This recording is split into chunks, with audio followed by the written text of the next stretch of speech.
আজি পিকচাৰটো ৰেডি হ'ব ওকে আৰম্ভ কৰিছোঁ ওলোৱা আচ্ছা লাষ্ট আহা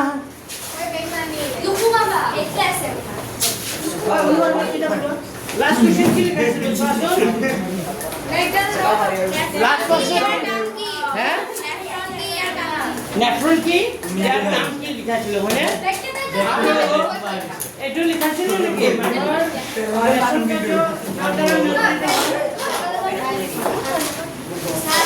ৰেচন কাৰ্ড কি হতে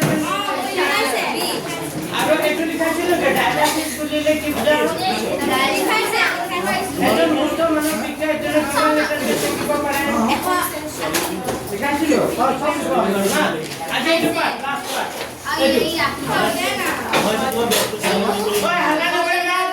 মানে থাকা হ্যাঁ আচ্ছা উদ্ভিদৰ ৰেচন কিয়া পেজ নম্বৰ 112 মানে উদ্ভিদে যেনেকৈ ৰেচন কাৰ্য সম্পাদন কৰে মানুহে যেনেকৈ ৰেচন কাৰ্য কৰে উদ্ভিদৰো কি আছে ৰেচন কাৰ্য আছে তো উদ্ভিদে কেনেকৈ ৰেচন কাৰ্য কৰে এই বিষয়ে কৰিম হ'ব উদ্ভিদৰ কি ৰেচন কাৰ্য ইয়াত চোৱা পেজ নম্বৰ 112 চোৱা উদ্ভিদে ৰেচন কিয়া প্ৰাণীতকৈ কিছু বেলেগ ধৰণৰ কৌশল অৱলম্বন কৰে সকলো সালোক সংশ্লেষণ প্ৰক্ৰিয়াত উৎপাদিত অক্সিজেনকো বৰ্জনীয় পদাৰ্থ হিচাপে গণ্য কৰা হয় আমি ইতিমধ্যে উদ্ভিদে অক্সিজেনৰ কাৰ্বন ডাই অক্সাইড কেনেকুৱা বিতৰণ কৰে তাৰ বিষয়ে আলোচনা কৰি আহিছোঁ উদ্ভিদে বাষ্পমোচনৰ সহায়ত অত্যাধিক পানী এৰি দিয়াৰ পৰা হাত সাৰিব পাৰে অন্যথা বৰ্জিত পদাৰ্থৰ ক্ষেত্ৰত উদ্ভিদে প্ৰকৃততে সিহঁতে দেশৰ এইখিনি চিন মাৰা উদ্ভিদে বৰ্জিত পদাৰ্থৰ ক্ষেত্ৰত উদ্ভিদে প্ৰকৃততে সিহঁতে দেহৰ মৃত কোষৰ কলাবিলাকৰ যোগেদি আৰু কেতিয়াবা পাতৰ দৰে সৰি পৰা অংগৰ যোগেদি ৰেচন ক্ৰিয়া সমাধান কৰে আচ্ছা তোমালোকে গছবোৰত দেখা পাইছে ছাৰ বতাহ চতাহ দিলে কেতিয়াবা ডাল চাল কি কৰে সৰি পৰে শুকান ডাল চাল যে সৰি পৰে তাৰমানে এইটো কি মানে সেই ডালটো শুকাই যায় মৰি যায় মানে সেই ডালটো মৃত মানে মৰি যায় মানে সেই ডালটোত যিমান ৰেচন পদাৰ্থ আছে উদ্ভিদে সব ৰেচন পদাৰ্থ সেই ডালটো কি কৰে মানে সেই ডালটোত কি কৰে জমা ৰাখাৰ কাৰণে সেই তাত যিহেতু খাদ্য নাপায় সেই ডালটো কি হৈ মৰি যায় আৰু মৰি যোৱাৰ পিছত এটা সময়ত ডালটো কি হ'ব ওপৰৰ পৰা পৰি যাব মনত থাকিব ঐ ছোৱালী অলপ সেইপিনে তুমি ল'ৰাটোক এইপিনে কৰি দিয়া এইপিনে আহিছা আচ্ছা আৰু কিছুমান পাতত চাবা উদ্ভিদৰ পাতবোৰ কি হয় সেউজীয়া হয়নে নাই কিছুমান পাত হালধীয়া থাকে নাই থাকে হালধীয়া পাতবোৰ পথাৰ দিলে সৰি পৰা নাই মানে উদ্ভিদে সেই পাতবোৰত সিহঁতৰ ৰেচন কাৰ্যবোৰ কি কৰে ত্যাগ কৰে বুজি পাইছা তো পাতৰ জৰিয়তে কি কৰে উদ্ভিদে ৰেচন সমাধান কৰে আৰু কি কৈছে প্ৰায়খিনি বৰ্জিত পদাৰ্থ কোষৰ সমাধানে সঞ্চিত হৈ থাকে এইটো প্ৰশ্ন এমচিকিউত আহিব পাৰে উদ্ভিদৰ ৰেচন পদাৰ্থ ক'ত সঞ্চিত হৈ থাকে উদ্ভিদৰ ৰেচন পদাৰ্থ ক'ত সঞ্চিত হৈ থাকে কোষৰ ৰসধানী হ'ব এইটো লিখি দিম বাৰু কেতিয়াবা উদ্ভিদৰ বৰ্জিত পদাৰ্থ সৰি পৰা পাতেৰে সঞ্চিত কৰি ৰাখে মই যে ক'লোঁ সৰি পৰা পাতত কি থাকে সঞ্চিত কৰি ৰাখে অন্যান্য কিছুমান বৰ্জিত পদাৰ্থ বিশেষকৈ পুৰৰ জাইলেম কলাত ৰেজিন আৰু আঠা হিচাপে কি হিচাপে সঞ্চিত ৰেজিন আৰু আঠা আমি দেখা পাইছোঁ কিছুমান গছত আমি ডাইৰেক্ট হাত মাৰি আঠা ওলাই নে নাই অমিতা চৌধুৰীয়ে কি ছিঙি দিওঁ আঠা ওলাই নে নাই তো সেইবোৰ ৰেজিন বাকী আঠা বা আমি তিয়হ চিয়হ কাটিলে চাবচোন তিয়হটো কটাৰ পিছত এনেকুৱা হৈ লওঁ হয়নে নাই লাগে হয়নে নাই তাত ৰেজিন নামৰ পদাৰ্থ বুজি পাইছেনে তেনেকৈ ত্যাগ কৰে উদ্ভিদে কেতিয়াবা কিছুমান বৰ্জিত পদাৰ্থ সিহঁতৰ চাৰিওফালে থকা মাটিটো কি কৰে ত্যাগ কৰে ক'ত ত্যাগ কৰে চাৰিওফালে মাটিটো এইকেইটা বয়াৰে উদ্ভিদে ৰেচন পদাৰ্থ ত্যাগ কৰে তো এইটো যে প্ৰশ্নটো আছে 2 নম্বৰ প্ৰশ্নটো খুবেই ইম্পৰ্টেণ্ট 2 নম্বৰ প্ৰশ্নটো খুবেই ইম্পৰ্টেণ্ট লেখা কুৱেশ্যন নম্বৰ 2 2 নম্বৰ প্ৰশ্নটো লিখা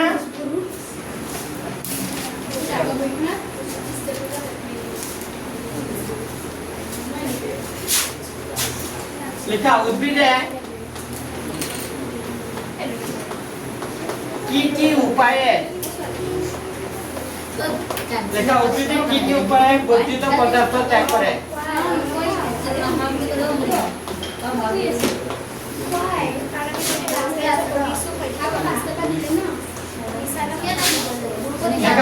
হাল্লা নকৰিবা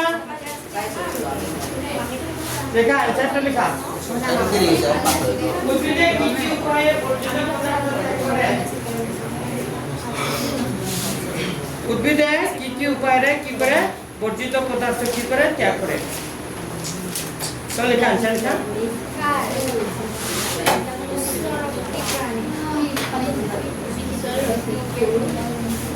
লেখা উদ্ভিদৰ বৰ্জিত পদাৰ্থবোৰ এটা কৈছো হে লেখা উদ্ভিদৰ বৰ্জিত পদাৰ্থবোৰ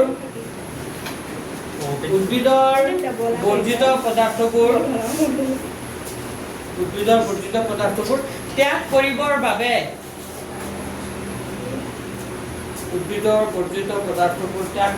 বাবে নিৰ্দিষ্ট ৰেচন অংগ নাই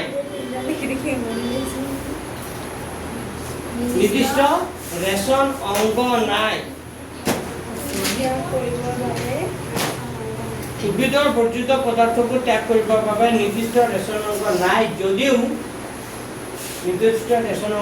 যদিও কিছুমান কৌশল অৱলম্বন কৰি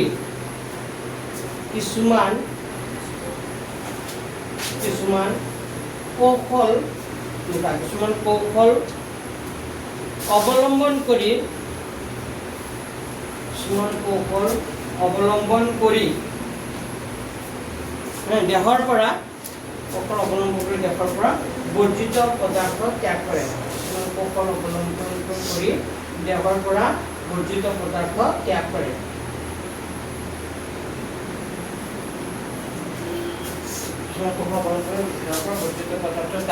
এইবোৰ হ'ল নাম্বাৰ 1 কনসিস্টেন্ট লিখিবা হে এইবোৰ হ'ল নাম্বাৰ 1 এক নম্বৰ পইণ্টটো হ'ব লিখা উদ্ভিদৰ দেহত থকা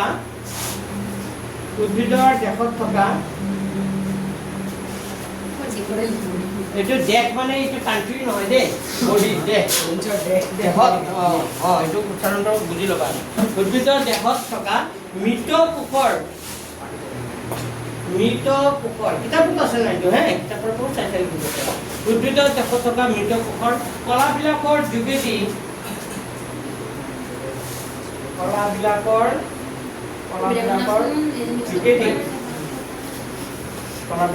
যোগেদি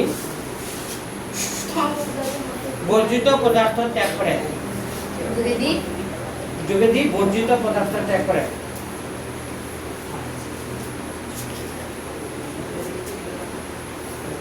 বৰ্জিত পদাৰ্থ কি কৰে ত্যাগ কৰে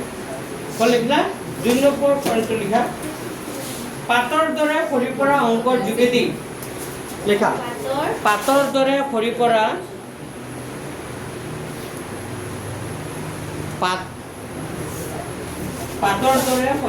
অংকৰ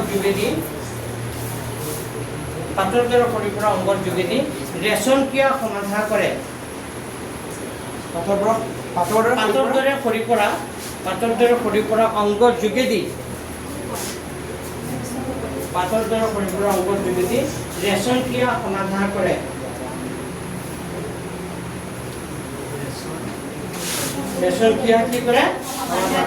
হ'ল 3 নম্বৰ পইণ্টটো লিখা উদ্ভিদে কেতিয়াবা 3 নম্বৰ পইণ্টটো লিখা উদ্ভিদে কেতিয়াবা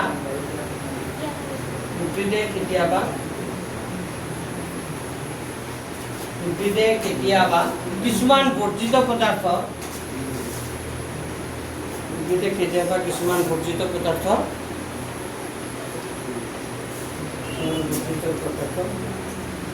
সিহঁতৰ চাৰিওফালে থকা মাটিত উলিয়াই দিয়ে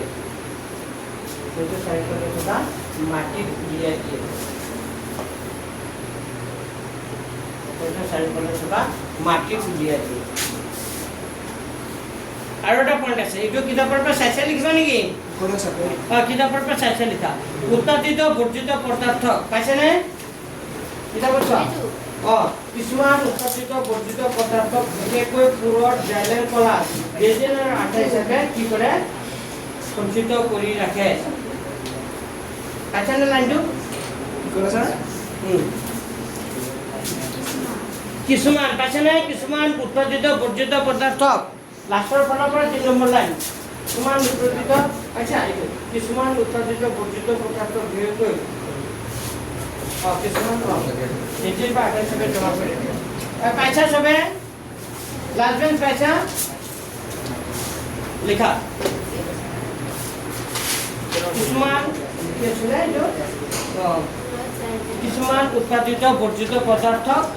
4 নম্বৰ পইণ্ট হ'ব কিছুমান উৎপাদিত বৰ্জিত পদাৰ্থক বিশেষকৈ পুৰৰ জাইলেম কলাত ৰেজিন আৰু আঠা হিচাপে সঞ্চিত কৰি ৰাখে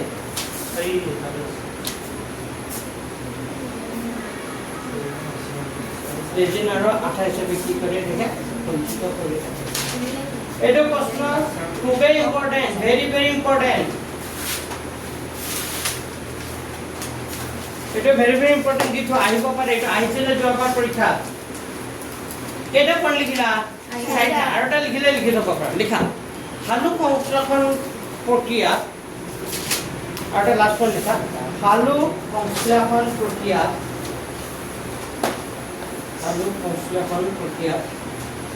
উৎপাদিত লিখা হালু সংশ্লেষণ প্ৰক্ৰিয়া উৎপাদিত অক্সিজেনকো বৰ্জনীয় পদাৰ্থ হিচাপে গণ্য কৰা হয় হালু সংশ্লেষণ প্ৰক্ৰিয়াত উৎপাদিত অক্সিজেনকো হালু সংশ্লেষণ প্ৰক্ৰিয়াত উৎপাদিত অক্সিজেনকো বৰ্জনীয় পদাৰ্থ হিচাপে কি কৰা হয় বৰ্জনীয় পদাৰ্থ হিচাপে গণ্য কৰা হয় বৰ্জনীয় পদাৰ্থ হিচাপে গণ্য কৰা হয় এইটো এটা ৰেচন হালু সংশ্লেষণ প্ৰক্ৰিয়া স্যাৰ কিন্তু আমাৰ কাৰণে কি এইটো বৰ্জনীয় পদাৰ্থ হিচাপে গণ্য কৰা হয় কি হালু সংশ্লেষণ প্ৰক্ৰিয়া উৎপাদিত হালু সংশ্লেষণ প্ৰক্ৰিয়াত উৎপাদিত অক্সিজেনকো বৰ্জনীয় পদাৰ্থ হিচাপে কি কৰা মানে হালু সংশ্লেষণ প্ৰক্ৰিয়াত যে অক্সিজেন উৎপন্ন হয় অক্সিজেনটো এটা কি পদাৰ্থ বুলি কোৱা হয় আৰু এই আমাৰ কাৰণে কি মূল্যবান আমাৰ কাৰণে মূল্যবান মানে কি বহুত বেছি যদি আমি অক্সিজেন নাপাওঁ মানে দিয়ে যাব পাৰোঁ জানো মানে কিন্তু উদ্ভিদ অক্সিজেন কি লাগে কাৰ্বন হাইড্ৰ কি লাগে কাৰ্বন হ'ব আচ্ছা এতিয়া আৰু এটা মোষ্ট ইম্পৰ্টেণ্ট কুৱেশ্যন লিখা কেই নম্বৰ কুৱেশ্যনটো 12 নম্বৰ আহিবই কেই নম্বৰ কুৱেশ্যনটো 12 আহিবই একদম 100% কমন আহিবই লিখি থোৱা এইটো প্ৰশ্ন আহিবই এইটো এবাৰ ইউনিটেছত পাবা এইটো লিখা জাইলেম আৰু ফ্লয়েম দ্ৰব্যৰ পৰিবহণৰ পাৰ্থক্যবোৰ কি কি প্ৰশ্নটো লিখি লোৱা জাইলেম আৰু ফ্লয়েম কোনটা লিখা প্ৰশ্নটো মই লিখি দিছো লাগে জাইলেম আৰু ফ্লয়েম জাইলেম আৰু কি লিখিবা ফ্লয়েম দ্ৰব্যৰ জাইলেম আৰু ফ্লয়েম দ্ৰব্যৰ পৰিবহণৰ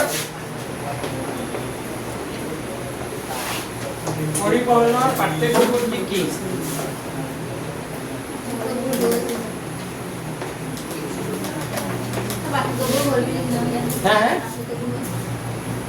নাম্বাৰ 1 এক নম্বৰ পয়েন্ট লিখা প্ৰশ্ন লিখা না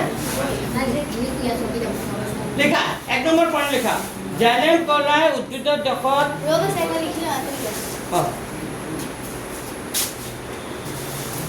জাইলেম আৰু ফ্লয়েম দ্ৰব্যৰ পৰিবহণৰ পাৰ্থক্যবোৰ কি কি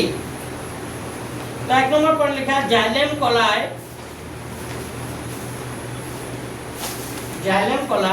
উদ্ভিদৰ দেহত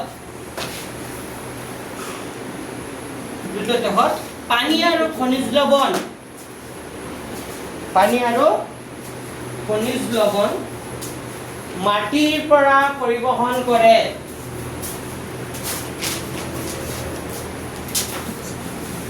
আকৌ এবাৰ কৈ দিছো জাইলেম কলাই উদ্ভিদৰ দেহত পানী আৰু খনিজ লৱণ মাটিৰ পৰা কি কৰে পৰিবহণ কৰে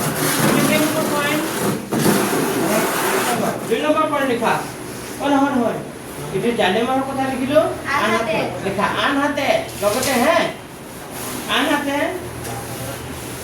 আনহাতে ফ্লয়েম কলাই লিখা আনহাতে ফ্লয়েম কলাই উদ্ভিদৰ দেহত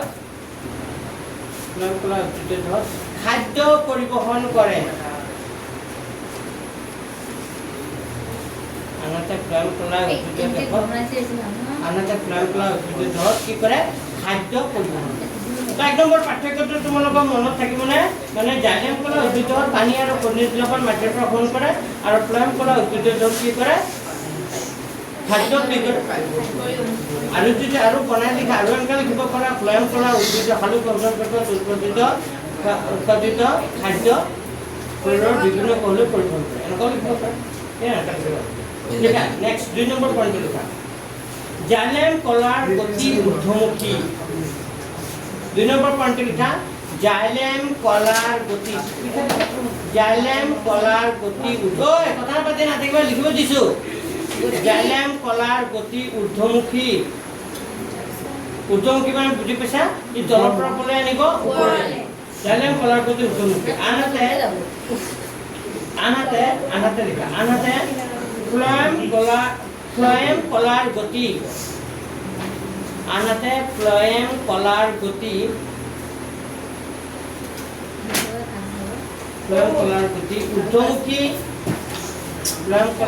ঊৰ্ধ্বমুখী কমা ঊৰ্ধ্বমুখী লিখিবা পাৰ্শ্ব লিখিবা আৰু নহয় তাৰমানে কি ফ্লয়েমখন তলৰ পৰা ওপৰলৈ নিব কিন্তু কি কৰিব জাইলেমে কি কৰিব মাটিৰ তলৰ পৰা ওপৰলৈ নিব ফ্লয়েমে কি কৰিব ওপৰলৈ নিব আৰু তললৈ নিব হ'ব লিখা আনহাতে ফ্লয়েম কলাৰ গতি ঊৰ্ধ্বমুখী কমা পাৰ্শ্ব ঊৰ্ধ্বমুখী কমা কি লিখিবা পাৰ্শ্ব লিখিলে হ'ব না পাৰ্শ্ব লিখিবা কিতাপত পাৰ্শ্ব আছে নে পাৰ্শ্ব আছিলে কিতাপত পাৰ্শ্ব আছে নে পাৰ্শ্ব আছিলে ঊৰ্ধ্বমুখী লেখা পাৰ্শ্ব লিখিলে হ'ব লেখা কি লিখিলা আনহাতে ফ্লয়েম কলাৰ গতি ঊৰ্ধ্বমুখী কমা পাৰ্শ্ব আৰু নিম্ন আৰু কি লিখিবা পাৰ্শ্ব আৰু কি লিখিবা নিম্ন সকলো দিশতে হয় পাৰ্শ্ব সকলো দিশতে হয় 2 নম্বৰ পাৰ্থক্যটো বুজি পাইছা জাইলেম কলাৰ গতি খেল ঊৰ্ধ্বমুখী তলৰ পৰা পলাই যাব ওপৰলৈ আৰু ফ্লয়েম কলাৰ গতি কি হ'ব ওপৰলৈ নিব হ'ব এনেকৈ মনত ৰাখিবা 3 নম্বৰ পইণ্ট লিখা জাইলেম কলাৰ যোগেদি হোৱা সংবহন লিখা জাইলেম কলাৰ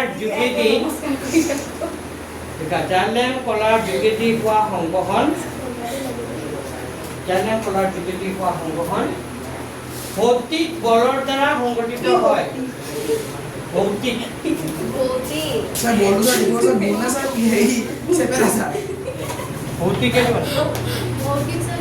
ভৌতিক বলৰ দ্বাৰা সংগঠিত হয় জাইলেম কলাৰ যোগেদি হোৱা সংবহন ভৌতিক বলৰ দ্বাৰা সংগঠিত হয় মানে আনহাতে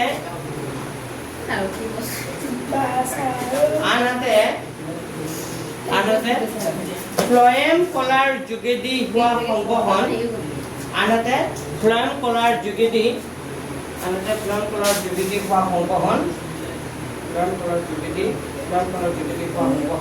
শক্তি ব্যৱহাৰৰ যোগেদি সংগঠিত হয় কথা বুজি পাইছা আনহাতে ফ্লয়েম কলাৰ যোগেদি হোৱা সংবহন শক্তি ব্যৱহাৰৰ যোগেদি সংগঠিত হয় প্ৰথমটো ভৌতিক শক্তি ব্যৱহাৰৰ যোগেদি হয়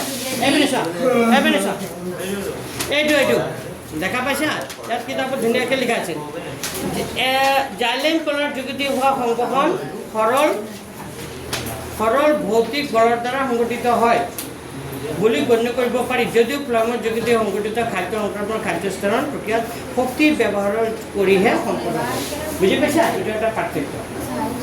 বুজি পাইছেনে শক্তি ব্যৱহাৰৰ যোগেদি সম্পন্ন হয় সৰল ভৌতিক বুলি লিখিব পাৰা বা ভৌতিক বলৰ দ্বাৰা কি হয় সংগঠিত হয় বুজি পাইছেনে আকৌ এবাৰ কৈ দিছোঁ জাইলেম কলাৰ যোগেদি হোৱা সংবহন ভৌতিক বলৰ দ্বাৰা কি হয় সংগঠিত হয় আনহাতে ফ্লয়েম কলাৰ যোগেদি হোৱা সংবহন শক্তি ব্যৱহাৰৰ যোগেদি কি হয় সম্পন্ন হয় শক্তি ব্যৱহাৰৰ যোগেদি কি হয় সম্পন্ন হয় বুজি পাইছে পাৰ্থক্যটো আৰু এটা লিখিলে লিখি থব পাৰা নাম্বাৰ 4 আৰু এটা লিখিলে লিখি থব পাৰা লিখা দেখা জাইলেমে কেৱল অজৈব লৱণ পৰিবহন কৰে দেখা জাইলেমে কেৱল অজৈব লৱণ পৰিবহন কৰে এইটো কোন নিলিখিবা দে যদি বেছি নম্বৰ থাকে তেতিয়া লিখিবা কেৱল প্ৰথম তিনটা কোন লিখিবা জাইলেমে কেৱল অজৈব লৱণ পৰিবহন কৰে লৱণ মানে নিমখ নহয় জাইলেমে কেৱল অজৈব লৱণ পৰিবহন কৰে অজৈব লৱণ কি কৰে পৰিবহন কৰে আনহাতে ফ্লয়েমে কেৱল জৈব লৱণ পৰিবহন কৰে জৈব লৱণ কি কৰে পৰিবহন কৰে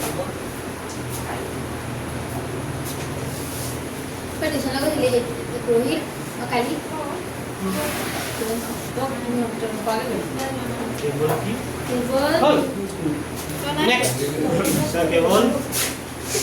কেৱল জৈব লৱণ পৰিবহন কৰে ই অজৈব লৱণ পৰিবহন জাইলেমে অজৈব লৱণ পৰিবহন কৰে আৰু ই জৈব লৱণ পৰিবহন কৰে মনত থাকিবনে আচ্ছা কেইটা পঢ়ি লিখালো নষ্ট কৰিবা আহিবই পৰীক্ষা চিয়ৰ ক'ব নালাগে এইটো পৰীক্ষা এতিয়া চোৱা 11টো 12টো লিখাইছে এতিয়া 13 নম্বৰটো লিখাম কেই নম্বৰটো লিখা 13 নম্বৰটো কেই নম্বৰ নম্বৰ 13 প্ৰশ্ন লিখি দিয়ক স্যাৰ প্ৰশ্ন লিখা হাওঁফাওঁৰ বায়ুকোষ কিতাপৰ টেক্সটবুকৰ 13 নম্বৰ প্ৰশ্নটো লিখা প্ৰশ্নটো লিখা হাওঁফাওঁৰ লিখা প্ৰশ্নটো লিখিলে লিখি থব পাৰা হাওঁফাওঁৰ বায়ুকোষ হাওঁফাওঁৰ কি লিখিবা হাওঁফাওঁৰ বায়ুকোষ আৰু প্ৰশ্নটো আছে হাওঁফাওঁৰ বায়ুকোষ আৰু বৃক্কৰ কথা নাপাতিবা বৃক্কৰ নেফ্ৰনৰ গঠন বৃক্কৰ নেফ্ৰনৰ গঠন আৰু কাৰ্যৰ মাজত সকলো এইটো চেপ্টাৰ শেষ নেকি কম স্যাৰ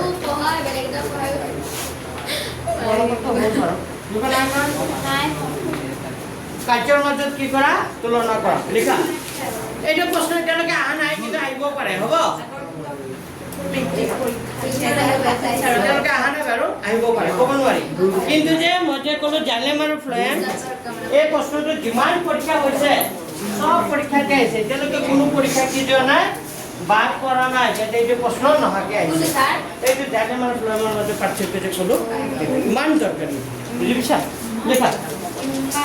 লিখা 1 নম্বৰ পইণ্ট লিখা বায়ুনলিকা ডাল লিখা বায়ুনলিকা ডাল সৰু সৰু শাখা পাৰ্থক্য লিখাইছো যে 1 নম্বৰ পাৰ্থক্য লিখাইছো বায়ুনলিকা ডাল সৰু সৰু শাখাত বিভক্ত হৈ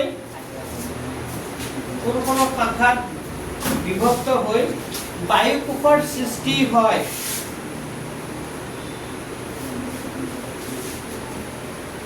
সৰু সৰু শাখাত বিভক্ত হৈ বায়ুকোষৰ কি হয় সৃষ্টি হয় বায়ুকোষৰ সৃষ্টি হয় আনহাতে নেফ্ৰনবোৰ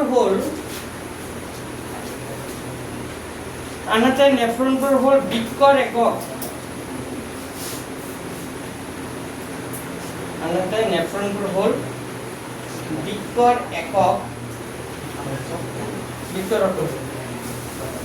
বৃক্কৰ একক যিবোৰৰ গঠন জটিল নলী আকৃতিৰ আনহাতে নেফ্ৰনবোৰ হ'ল বৃক্কৰ একক যিবোৰৰ গঠন জটিল নলী আকৃতিৰ জটিল নলী আকৃতি যিবোৰ জটিল কি হ'ব নলী যিবোৰ জটিল কি হ'ব নলী মানে গঠনৰ কাৰ্যৰ ওপৰত পাৰ্থক্য লিখিব বুজিছা আকৌ এবাৰ কৈছো বায়ুনলিকা ডাল সৰু সৰু শাখাত বিভক্ত হৈ বায়ুকোষৰ সৃষ্টি হয় আনহাতে নেফ্ৰন কোষৰ বৃক্কৰ একক যিবোৰৰ গঠন জটিল কি হ'ব নলী। নেক্সট 2 নম্বৰ পাঠ্যক্ৰমটো লিখা দেখা বায়ু কোষত থকা ৰক্তজালিকাই দেখা বায়ু কোষত থকা ৰক্তজালিকাই বায়ু কোষত থকা ৰক্তজালিকাই অক্সিজেন আৰু কাৰ্বন ডাই অক্সাইড আদান প্ৰদান কৰে। O2 আৰু CO2 লিখিলে হ'ব দেই। স্যাৰ কি 2 নম্বৰ না? 2 নম্বৰ পইণ্ট। বায়ু কোষত থকা ৰক্তজালিকাই CO2 আৰু O2 আদান প্ৰদান কৰে। আকৌ কৈছো বায়ু কোষত থকা ৰক্তজালিকাই CO2 আৰু O2 কি কৰে আদান প্ৰদান কৰে। হয় ঠিকঠাক লিখিছে নাই? আকৌ কৈছো বায়ু কোষত থকা ৰক্তজালিকাই CO2 আৰু O2 কি কৰে আদান প্ৰদান কৰে। আনহাতে নেফ্ৰনত থকা ৰক্তজালিকাবোৰে নেফ্ৰনত থকা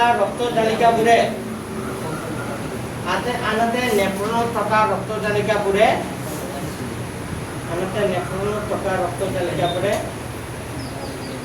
তেজ চেকাত সহায় কৰে। নেফ্ৰনত থকা ৰক্তজালিকাবোৰে তেজ চেকাত কি কৰে সহায় কৰে। আচ্ছা নেফ্ৰনত যে যিবোৰ ৰক্তজালিকা আছে কিমান সৰু মিহি মিহি মানে একদম ইমান একদম জালৰ নিচিনা হৈ যায়। কিমান কেইবাৰ লাখ এনেকুৱা সৰু ৰক্তজালিকা আছে বুজি পাইছে নাই? ৰক্তজালিকা এনেকা ৰক্তজালিকা আছে এনেকা ৰক্তজালিকা কেইবাৰ লাখ বুজি পাইছে নাই? এনেকা কেইবাৰ লাখ ৰক্তজালিকা এনেকা লগ লাগি কি হয় এটা জাল যেনেকে আমি যে ই কৰোঁ কি কয় যে চাহটোৰ বাকু হয় নে নাই চাকনি সেই তেনেকুৱা টাইপৰ মানে ইমান ৰক্তজালিকা থাকে এটা এটা জালৰ নিচিনা হৈ যায় আৰু সেইকাৰণে তেজ চেকাত কি কৰে তো কি লিখিলা আকৌ এবাৰ কৈ দিছোঁ বায়ু কোষত থকা ৰক্তজালিকা অক্সিজেনে কাৰ্বন ডাই অক্সাইড আদান প্ৰদান কৰে। আনহাতে নেফ্ৰনত থকা ৰক্তজালিকা তেজ চেকাত কি কৰে সহায় কৰে। 3 নম্বৰ লিখা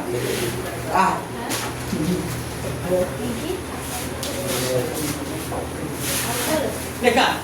বায়ু কোষবোৰ পাতল আৰু একা বেকা বেৰযুক্ত। 3 নম্বৰে স্যাৰ 3 নম্বৰ লিখা বায়ু কোষবোৰ পাতল আৰু একা বেকা বেৰযুক্ত। বায়ু কোষবোৰ পাতল আৰু একা বেকা বেৰযুক্ত। বায়ু কোষবোৰ পাতল আৰু একা বেকা বেৰযুক্ত। আনহাতে নেফ্ৰনবোৰ কুণ্ডলীকৃত স্যাৰ একা বেৰযুক্ত। নেফ্ৰনবোৰ স্যাৰ হ্যাঁ আনহাতে নেফ্ৰনবোৰ কুণ্ডলীকৃত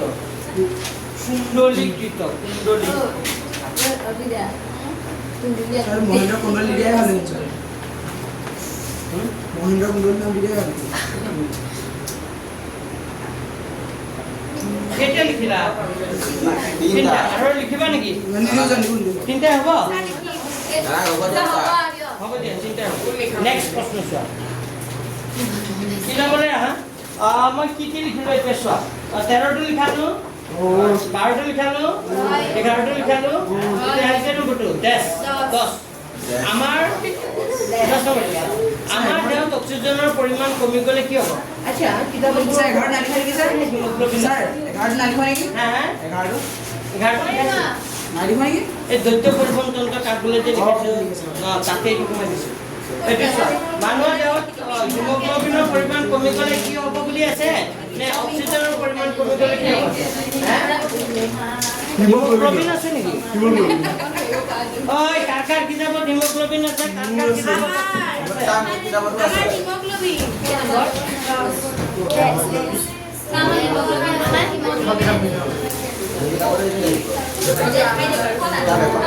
আরে বাবা প্রশ্নটা লিখাছ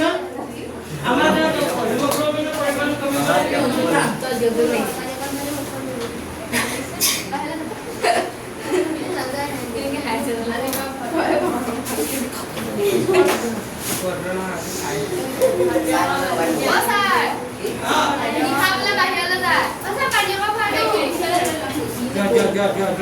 লিখা প্রশ্নটা লিখা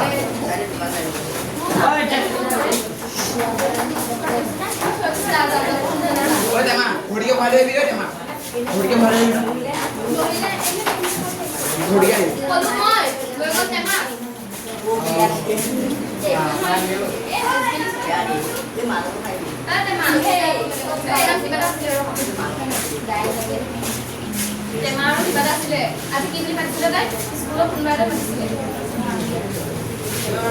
Pema. নহয় আৰু কিবা এটা মাতিছিল আৰু কিবা এটা আছিল Será?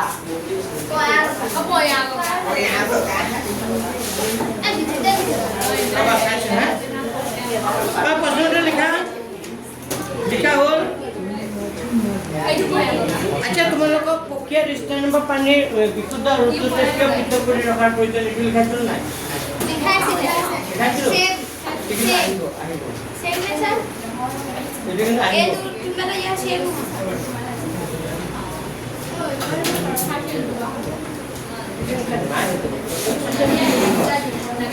হেমোগ্লোবিন আছে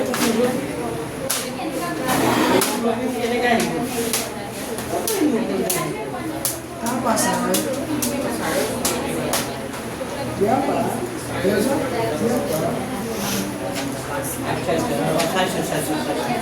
Why?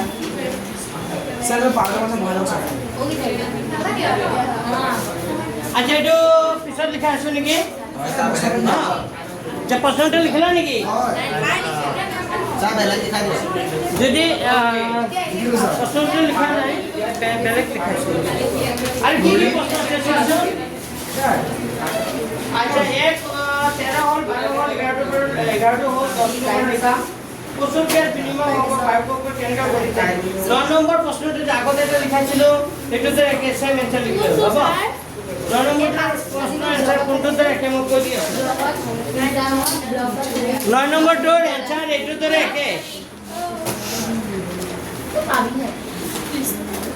এইটো যে প্ৰস্তুত গেছ বিনিময়ৰ কাৰণে মানুহৰ লাভক কিদৰে গঠিত হৈছে চাই লব এইটোতে একে লিখি দিবা এইবোৰ প্ৰশ্ন নাহে ৰিপিট কৰা নাই তেওঁলোকে চাই লব হে সেইটো চেম লিখি দিবা হ'ব হ'ল সেইটোৰ লগত চেম লিখি দিবা তাৰপিছত আহিল কি অপাচন আৰু অপাচনৰ মাজৰ পাৰ্থক্য অপাচন আৰু লিখা আছে হয়নে পিছত আহিল কি কি কাৰকৰ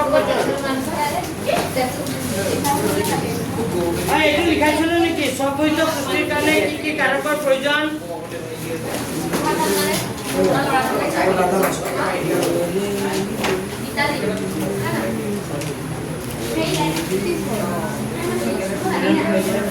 এইটো লিখাইছিলো নেকি স্ববৈধ পুষ্টিৰ কাৰণে কি কাৰকৰ প্ৰয়োজন লিখাইছিলো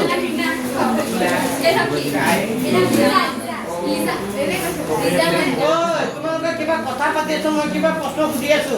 স্ববৈধ পুষ্টিৰ কাৰণে কি হা Kira mana? School lah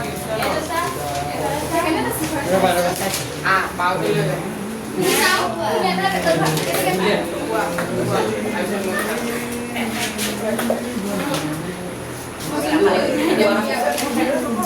পুষ্টিৰ কাৰণে কি কাৰকৰ প্ৰয়োজন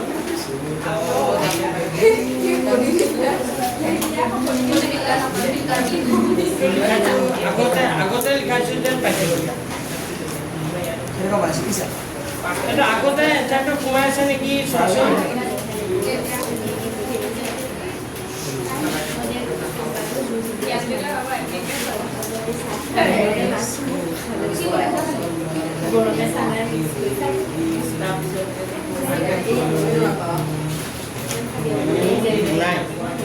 নাই এইটো চাব লাগিব তাৰপিছত আহিল পাচনত লালুটিৰ ভূমিকা কি এইটো লিখা আছে নাই পাচনৰ লালুটিৰ ভূমিকা কি লিখা আছে নাই ঐ পাচনৰ লালুটিৰ ভূমিকা আছে নাই লিখা লালুটিৰ ভূমিকা কি লিখা আছে না ঠিক আছে এতিয়া আমাৰ থাকি গ'ল কোনটো শুনি লোৱা আমাৰ থাকি গ'ল 7 নম্বৰটো বাৰু মই চাম আৰু কেই নম্বৰটো 10 হয়নে আৰু এটা আছে চৰ্বি বুলি প্ৰশ্ন এটা আছে নেকি 5 নম্বৰ প্ৰশ্নটো আছে নহয় আমাৰ শৰীৰৰ চৰ্বি জাতীয় খাদ্যসমূহ কেনেদৰে পাচন হয় এই চৰ্বিৰ পাচন যে লিখাইছিল সেইখিনি লিখিলে হ'ল কি আকৌ এবাৰ লিখি দিব লাগিব এই প্ৰক্ৰিয়া শৰীৰৰ কোন অংশত সংঘটিত হয় চৰ্বিৰ অংশৰ পাচন ক'ত হয় ক্ষুদ্ৰান্ততে হয় এইটো ক্ষুদ্ৰান্ত কি বুলি কয় ডুয়েডেনাম বুলি কয় নেকি ডুয়েডেনাম আচ্ছা এটা লিখি লোৱা নেফ্ৰনটো লিখি লোৱা চোৱা এটা লিখা যায় Ada tiga kampus sama. কোনটো প্ৰশ্ন Kulitnya pakai. এইটো কিতাপৰে হয় এইটো নাই নেকি কিতাপ বুদ্ধি আছে নেকি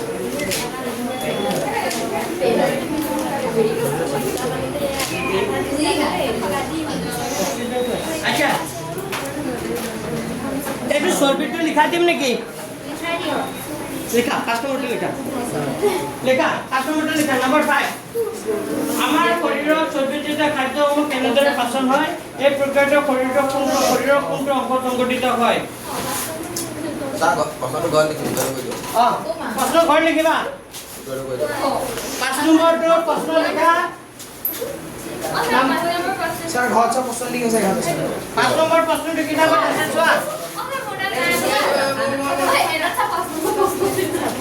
নাই নাই পুৰণা কিতাপত নাই নতুন কিতাপত আছে নতুন কিতাপত 5 নম্বৰ প্ৰশ্ন আছে পুৰণা কিতাপত নাই দেখা আমাৰ শৰীৰত চৰ্বিজাত খাদ্যসমূহ কেনেদৰে পাচন হয় নম্বৰ 5 কিতাপৰ কেই নম্বৰ প্ৰশ্নটো নম্বৰ 5 টেক্সট বুকৰ 5 নম্বৰ প্ৰশ্নটো এনসাৰ পেজ নম্বৰ কিমান page number 113 page number 113 5 number প্ৰশ্নটো লিখা আছে মানুহৰ দেহত খাদ্যৰ সম্পূৰ্ণ পাচন লিখা আছে মানুহৰ দেহত লিখা মানুহৰ দেহত খাদ্যৰ লিখা মানুহৰ দেহত খাদ্যৰ সম্পূৰ্ণ পাচন খাদ্যৰ সম্পূৰ্ণ পাচন ক্ষুদ্ৰান্তত হয় সম্পূৰ্ণ পাচন ক'ত হয় ক্ষুদ্ৰান্তত হয় সম্পূৰ্ণ পাচন ক'ত হয় ক্ষুদ্ৰান্তত হয় তাৰিখ পিছত লিখিবা ক্ষুদ্ৰান্তৰ প্ৰথম অংশৰ নাম হ'ল ক্ষুদ্ৰান্তৰ প্ৰথম অংশৰ নাম হ'ল এইবোৰ কিতাপত নাই কিন্তু লিখে দিছো পুৰণা কিতাপত ডুয়েডেনাম Saya ini gini. ক্ষুদ্ৰান্তৰ প্ৰথম অংশৰ নাম হ'ল ক্ষুদ্ৰান্তৰ প্ৰথম অংশৰ নাম হ'ল ডুয়েডেনাম তাৰিখ হ'ল পিছত লিখা পাকস্থলীৰ পৰা অহা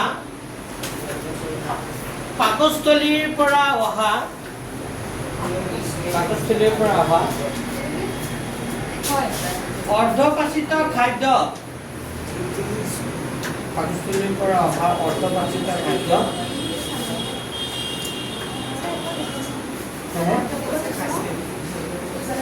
আছে সেইখিনি সোমাই পৰিব আৰু পাকস্থলীৰ পৰা অহা অৰ্ধপাচিত খাদ্য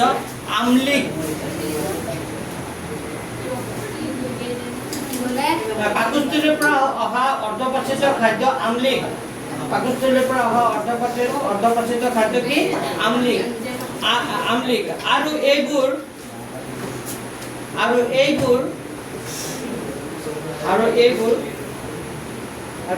ক্ষাৰকীয় হোৱা দৰকাৰ যাতে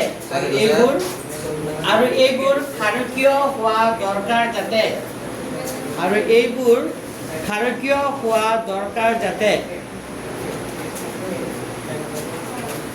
ক্ষাৰকীয় হোৱা দৰকাৰ যাতে অগ্নাশয় ৰসৰ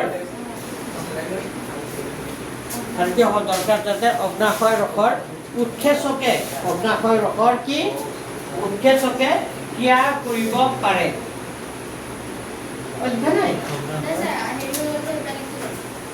অগ্নাশয় ৰসৰ উৎক্ষেপকে ক্ৰিয়া কৰিব পাৰে অলপ কি কৰি জাগা দি কিছু লিখি যোৱা ক্ৰিয়া কৰিব পাৰে তাৰিখ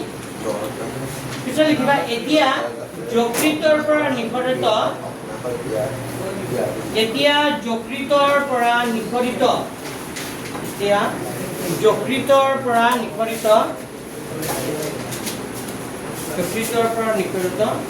পিত্ত ৰসে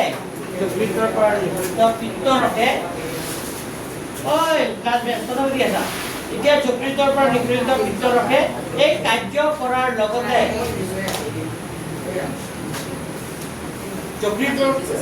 এতিয়া যকৃতৰ পৰা নিঃসৃত পিত্তৰসে এই কাৰ্য কৰাৰ লগতে খাদ্যৰ চৰ্বি অংশত ক্ৰিয়া কৰে।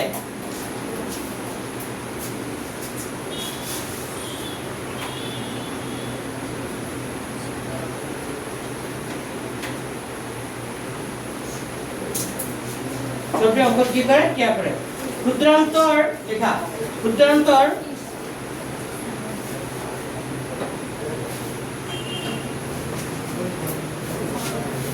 লিখিলানে? ক্ষুদ্ৰান্তৰ পিছত লিখিবা খাদ্যাংশৰ। ক্ষুদ্ৰান্তৰ পিছত লিখিবা খাদ্যাংশৰ। কিতাপতে আছে, কিতাপৰ পৰা লিখাইছিলো চাগে।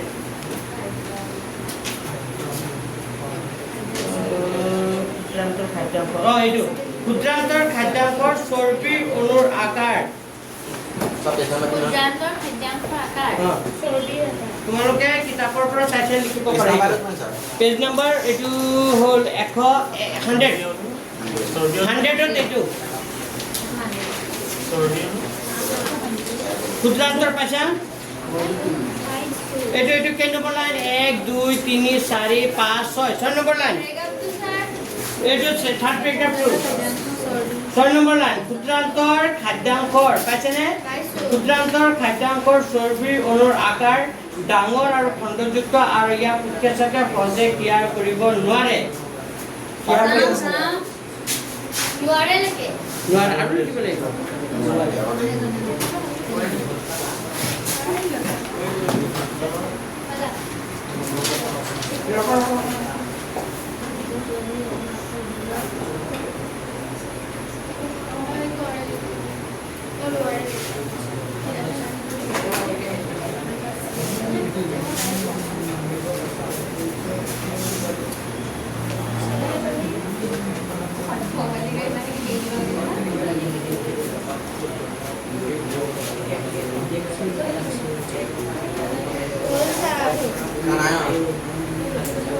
সহজে ক্ৰিয়া কৰিব নোৱাৰে লিখিলা?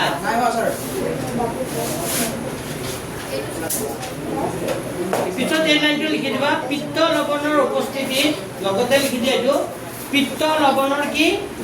উপস্থিতিত চৰ্বিৰ অণুসমূহ সৰল অণুলৈ ৰূপান্তৰিত হয়। পিত্ত লৱণৰ কি উপস্থিতিত চৰ্বি অণুসমূহ সৰল অণুলৈ ৰূপান্তৰিত হয়। পিত্ত লৱণৰ উপস্থিতিত চৰ্বি অণুসমূহ সৰল অণুলৈ ৰূপান্তৰিত হয়।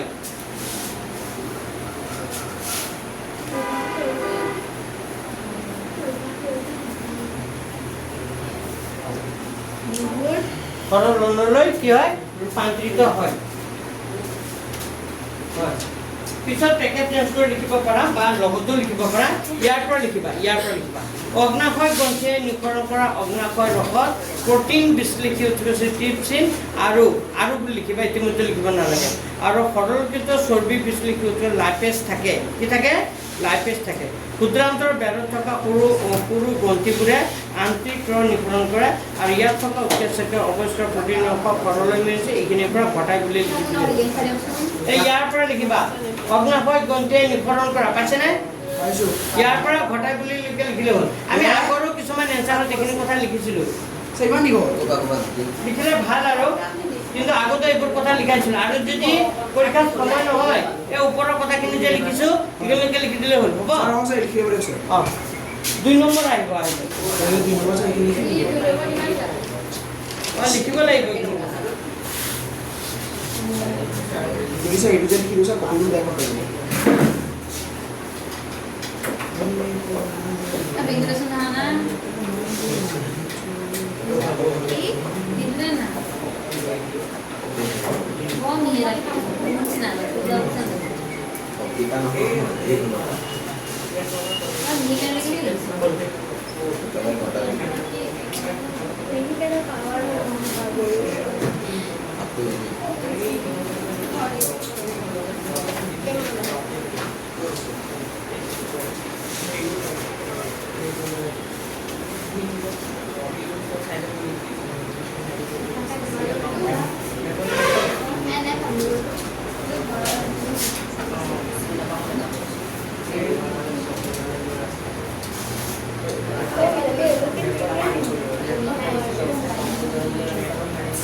দুটামান কুৱেশ্যন এনচাৰ থাকিল মই পিছত দি দিম এই নেফ্ৰনটো লিখা এতিয়া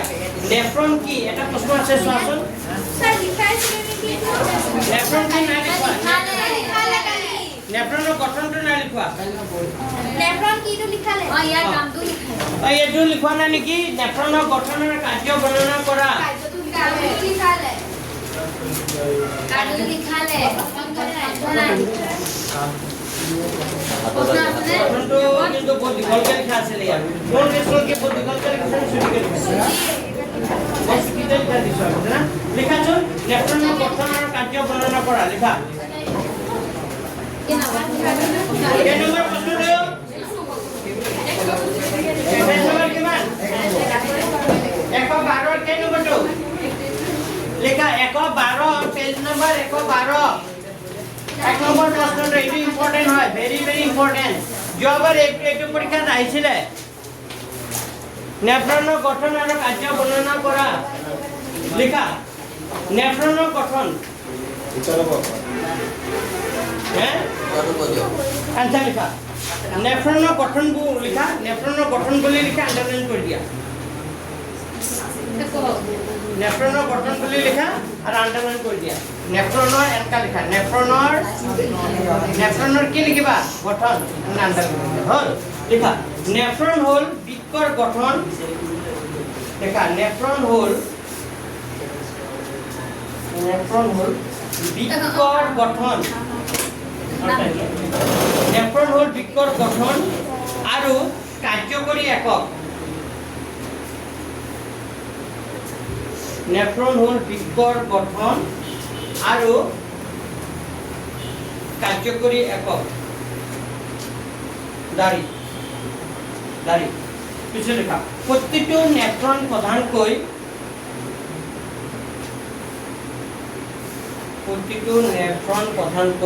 দুটা ভাগত বিভক্ত এইবোৰ কিতাপত নাই প্ৰতিটো নেফ্ৰন প্ৰধানকৈ দুটা ভাগত বিভক্ত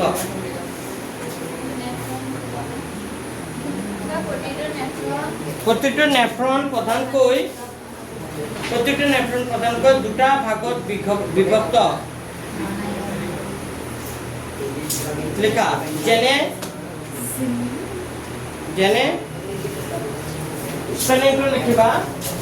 যেনে নামটো হ'ল মালপিঘিয়ান বডি মালপিঘিয়ান বডি আৰু বৃক্কীয় নলিকা আৰু বৃক্কীয় নলিকা লিখা যেনে কি লিখিবা মালপিঘিয়ান বডি আৰু কি লিখিবা বৃত্তীয় নলিকা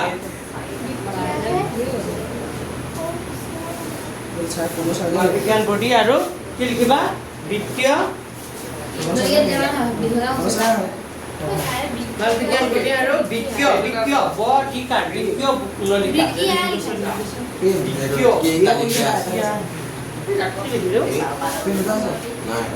বৃক্কীয় আকাৰটো নহয় বৃক্কীয় নলিকা কি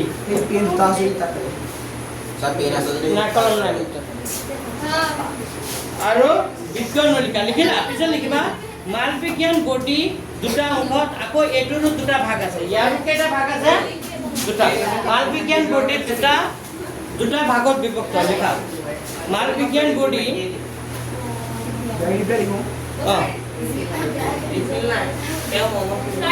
মালপিঘিয়ান বডি দুটা ভাগত বিভক্ত লিখা মালপিঘিয়ান বডি কেইটা ভাগত বিভক্ত দুটা ভাগত বিভক্ত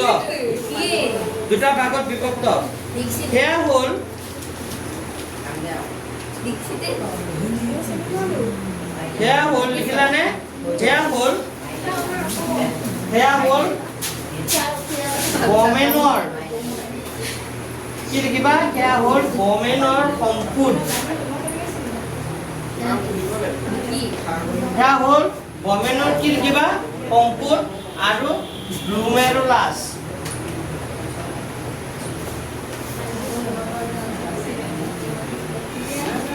বমেনৰ সম্পদ আৰু কি লিখিবা গ্লোমেৰুলাছ ব্লমেনৰ সম্পদ আৰু কি লিখিবা গ্লোমেৰুলাছ পিছত লিখিবা ব্লমেনৰ সম্পদ আৰু কি লিখিবা গ্লোমেৰুলাছ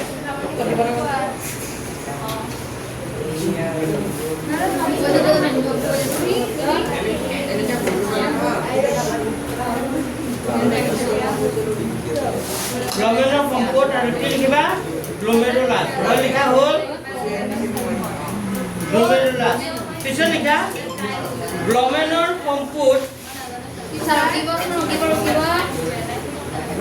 সম্পদ আৰু গ্লোমেৰুলাছ লিখিলা পিছত লিখা ব্লমেনৰ সম্পদ পশ্চাৎ অংশৰ পৰা ব্লমেনৰ সম্পদ পশ্চাৎ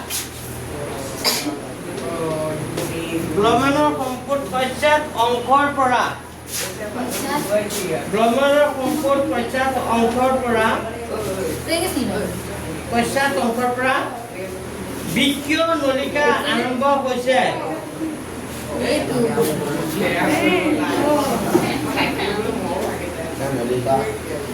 বৃক্ক নলিকা আৰম্ভ হৈছে গ্লমেনৰ ফুট পশ্চাৎ অংশৰ পৰা বৃক্ক নলিকা আৰম্ভ হৈছে গ্লমেনৰ সম্পুট পশ্চাৎ অংশৰ পৰা বৃক্ক নলিকা আৰম্ভ হৈছে লিখা প্ৰতিটো বৃক্ক নলিকা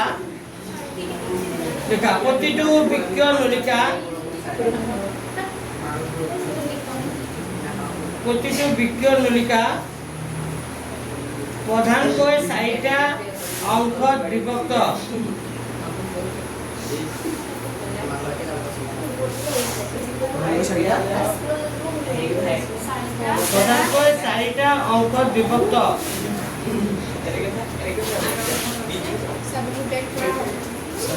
প্ৰতিটো বৃক্ক নলিকা প্ৰধানকৈ 4টা অংশত বিভক্ত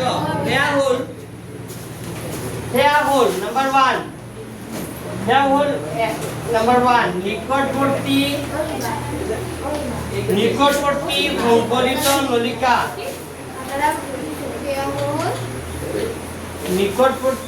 সংকলিত নলিকা তাৰপিছত 2 নম্বৰত লিখিবা হেনৰি ऐसा कोई रखा ना আমি একই দেখা না আচ্ছা মই মুখেৰে কৈ দিছো সংকলিত নিকটৱৰ্তী সংকলিত নলিকা 2 নম্বৰ লেখা হেনলি 2 নম্বৰ লিখিবা হেনলি লুপ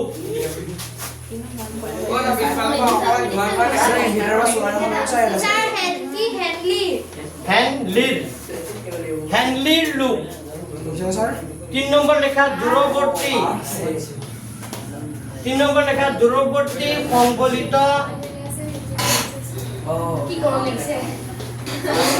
আহিব কাৰেণ্ট আহিব দুটা দূৰৱৰ্তী সংকলিত নলিকা 4 নম্বৰ লেখা সংগ্ৰাহক দূৰৱৰ্তী সংকলিত নলিকা এটা হ'ল নিকটৱৰ্তী সংকলিত নলিকা এটা হ'ল দূৰৱৰ্তী সংকলিত নলিকা আৰু এটা নলিকা পিছত কি হ'ব হেনলি লুপ আৰু এটা সংগ্ৰাহক নলিকা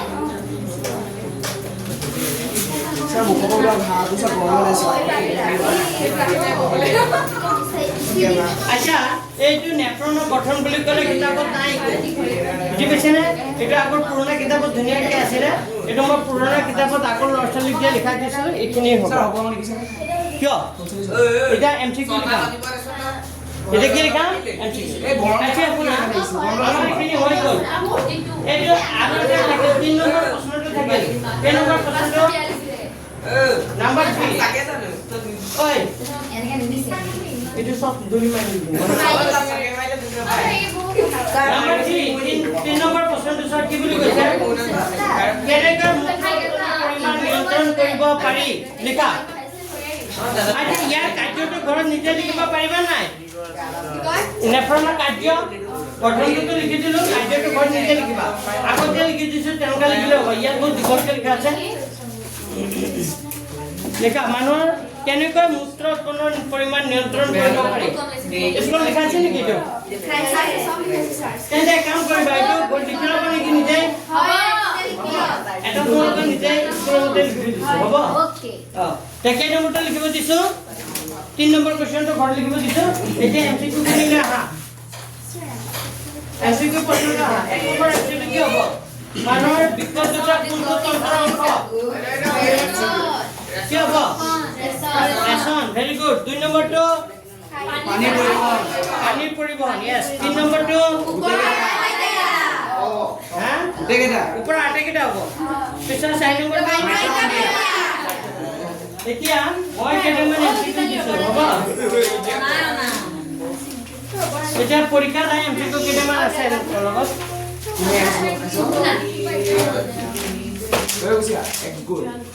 Eggs good. Ini dia santai sih.